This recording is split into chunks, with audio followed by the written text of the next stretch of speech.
বেস্টিরা যখন তাদের বেস্টিকে কোনো কিছু গিফট করে। এই নাগিনী, আরে যোগিনী তুই? এই নে ধর, লন্ডন থেকে ফিরতে তোর জন্য এই গিফটটা এনেছি। ও মাই গড, এটা আমার জন্য। হ্যাঁ নে, এবার গিফটটা খুলে দেখ তো পছন্দ হয়েছে কিনা। ওয়াও যোগিনী, নেকলেসটা খুবই সুন্দর রে, খুবই ভালো লেগেছে, সত্যি দারুণ। আচ্ছা যোগিনী, এটা খুবই এক্সপেন্সিভ তাই না রে? আরে না, মোটেও না, মাত্র 18 কোটি টাকা দিয়ে এটা পারচেজ করেছি। ওয়াও বেস্টি। ইস, দিন নাই দুপুর নাই, দূর কি তাকে রে সস।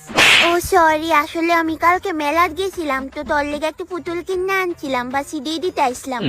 উমা তুই হেন গেলে দাঁড়াই রইছস, আয় নয় ব।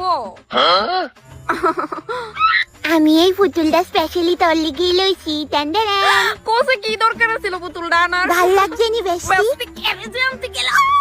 ওই মা!